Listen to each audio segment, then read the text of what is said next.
Mes très chers collègues, pour le chronogramme, on aura la mise en place étant déjà faite. On va créer au nom du président de l'Assemblée nationale, son Excellence Moustapha Niasse, ce message qu'il a bien voulu nous confier pour l'ouverture de cette atelier. Je m'en vais présentement donner la parole au représentant de l'UDC pour son mot. Dans le cadre de sa coopération continue avec l'Office national de lutte contre la fraude et la corruption. La Convention des Nations Unies contre la corruption, en son article 7, stipule que chaque État partie doit adopter, maintenir et renforcer des systèmes de promotion de la transparence et de prévention des conflits d'intérêts, un système faisant obligation aux agents publics de déclarer leur patrimoine. Au niveau régional, l'article 5 du protocole de la CEDEAO sur la lutte contre la corruption fait référence aux mesures nécessaires pour la mise en place des systèmes de déclaration des biens pour les agents publics. Une autre disposition dans ce sens se trouve dans les articles 7 des codes de transparence et de bonne gouvernance dans la gestion des finances publiques de l'UEMOA et de la CEMAC. En effet, la mise en place des systèmes efficaces de déclaration des patrimoines est un outil incontournable pour lutter contre la corruption, dont les effets néfastes pour le développement, la paix et la sécurité dans le monde entier sont évidents pour tout le monde. Et plus particulièrement, des systèmes efficaces de déclaration des patrimoines facilitent fortement la détection de l'enrichissement illicite, une infraction de corruption que l'on retrouve à l'article 20 de la Convention des Nations Unies contre la corruption, ainsi qu'à l'article 8 de la Convention de l'Union africaine pour la prévention et la lutte contre la corruption. Dans ce cadre, l'ONUDC est aux côtés des États partis à la Convention pour les accompagner dans la mise en place et dans le renforcement des systèmes efficaces de déclaration des patrimoines en ligne avec les standards internationaux. Et c'est dans cet esprit que l'ONUDC avait déjà facilité en mai 2014 la tenue, ici même à Dakar, d'une conférence régionale qui avait réuni les responsables chargés des déclarations des patrimoines de 16 pays de l'Afrique de l'Ouest et centrale. Cette conférence avait été l'occasion d'examiner les politiques et les pratiques actuelles en matière de déclaration des patrimoines dans la région, avec l'objectif de dresser un état des lieux des différentes législations en la matière, de partager des expériences techniques de collecte et de vérification des déclarations et d'identifier des principes directeurs pour améliorer les dispositifs en place. La déclaration de Dakar, adoptée à cette occasion, est encore aujourd'hui une référence reconnue en la matière, consacrant des principes directeurs pour le renforcement des dispositifs de déclaration des patrimoines. Mesdames et messieurs les participants, c'est dans cet esprit que l'ONUDC salue l'initiative de l'OFNAC, consistant à sensibiliser et échanger sur la déclaration des patrimoines,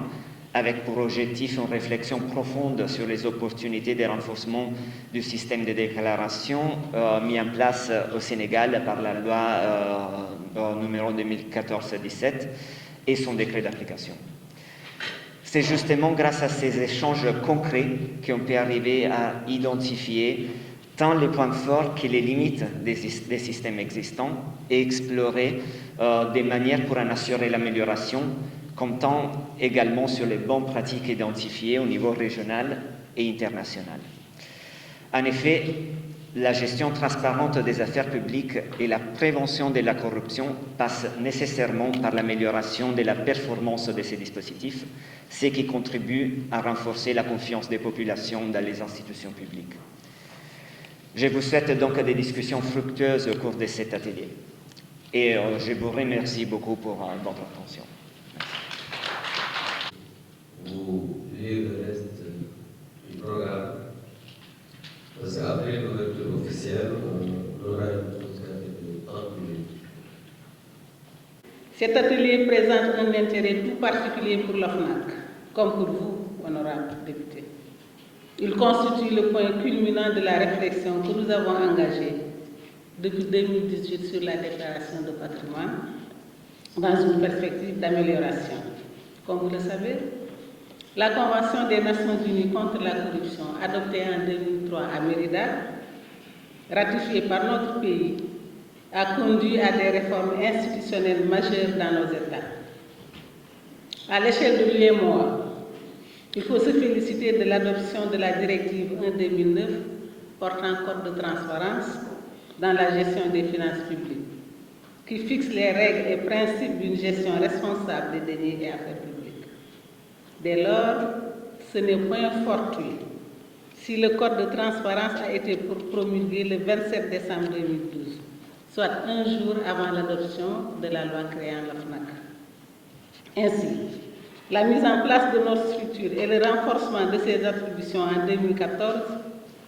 par de nouvelles responsabilités en matière de déclaration de patrimoine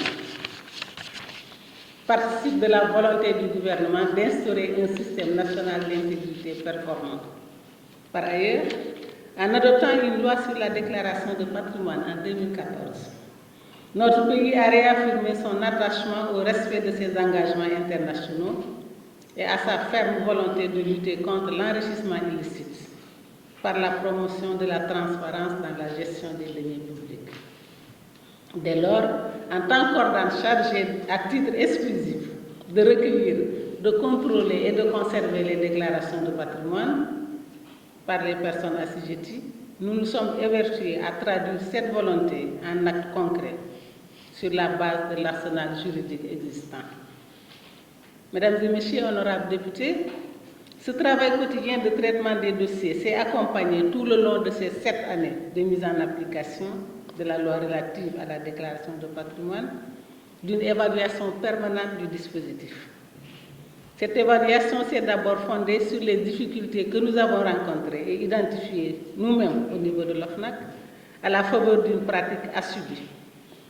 Elle s'est ensuite nourrie des insuffisances relevées par les personnes assujetties, les administrations, le secteur privé et la société civile.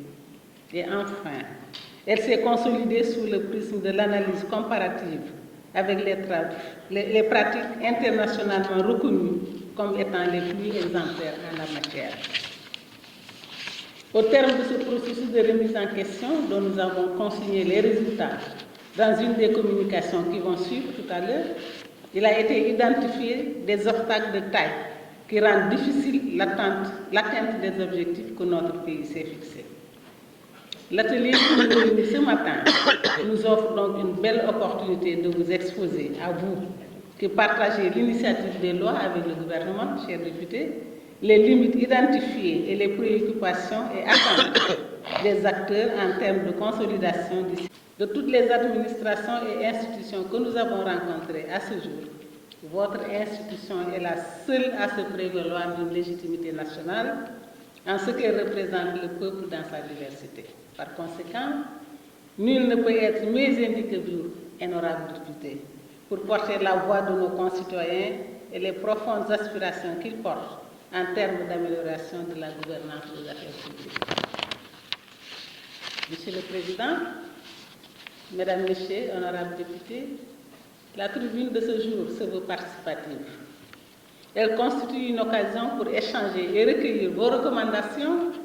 et orientations éventuelles en vue de l'amélioration substantielle de notre système de déclaration de patrimoine. Je voudrais donc vous réitérer, honorables, mes remerciements pour votre présence rassurante à nos côtés. Présence. Madame la Présidente de l'OFNAC, Monsieur le représentant de l'ONUDC, Mesdames, Messieurs les représentants des organismes internationaux, Mesdames, Messieurs les participants, chers invités, mes très chers collègues, au nom de son Excellence le Président Moustapha Niasse, que je remercie au passage de m'avoir permis de venir le représenter ici ce matin à l'atelier d'échange et de sensibilisation avec les parlementaires sur le système sénégalais de la déclaration de patrimoine. Je voudrais, Madame la Présidente, remercier ici encore une fois de plus le président Moustapha Niasse, parce que depuis qu'il est à la tête de l'institution parlementaire, en rapport avec nos collègues ici présents, il fait tout pour que l'Assemblée nationale du Sénégal puisse jouer son rôle pleinement dans le développement de ce pays, mais aussi le renforcement de la démocratie par le vote des lois, la représentation, le contrôle des politiques publiques depuis 2016 qui est intégré au niveau des prérogatives de l'Assemblée nationale, mais aussi le contrôle de l'action du gouvernement. La bonne gouvernance dans nos États constitue une priorité dans les agendas internationaux, régionaux, nationaux et une préoccupation pour l'autorité publique ainsi que les citoyens que nous représentons. Celle-ci passe par le renforcement de la transparence de la vie publique et de l'intégrité de ses responsables. La création de l'OFNAC et l'adoption de la loi numéro 2014-17 du 2 avril 2014 relative à la déclaration de patrimoine traduisent ainsi la vision de son Excellence le Président de la République et de son gouvernement pour une gestion vertueuse et la protection des ressources publiques. Le souci de transparence dans la gestion des affaires publiques justifie alors l'obligation politique et juridique de la déclaration de patrimoine. Un exercice, il faut le dire, qui tarde à produire les effets escomptés dans la pratique, suite à plusieurs difficultés notées de part et d'autre. Nous saluons au passage les efforts de l'OFNAC et de sa présidente dans la promotion de la transparence et de l'intégrité afin de prévenir la corruption et les conflits d'intérêts qui, rappelons-le, affectent non seulement la confiance des citoyens, mais également la croissance économique. Le rôle du parlementaire, à côté de l'exécutif,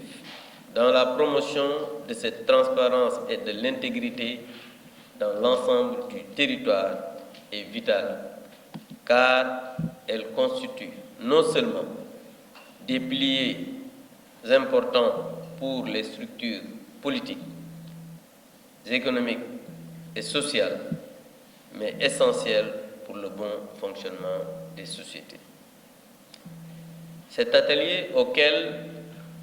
vous nous conviez vient à son heure et s'effectue dans un contexte marqué par une attention considérable sur les enjeux de la corruption et de la promotion d'une gouvernance vertueuse tant prônée par le chef de l'État. Mesdames et messieurs, nous sommes convaincus que l'effectivité et l'efficience de cette déclaration de patrimoine contribuerait à plus de transparence dans la gestion des ressources publiques, pour plus de confiance aussi envers les représentants politiques, tout en respectant aussi la vie privée des déclarants. Cet exercice doit être un devoir politique, un acte citoyen pour tout responsable qui gère des deniers publics et encadré par un instrument juridique auquel ils doivent se soumettre. De plus, il serait nécessaire de renforcer le système à travers la création de règles supplémentaires, l'adoption de mesures de conformité et de sanctions plus strictes de son Excellence le Président Moustapha Niasse, Président de l'Assemblée nationale, je déclare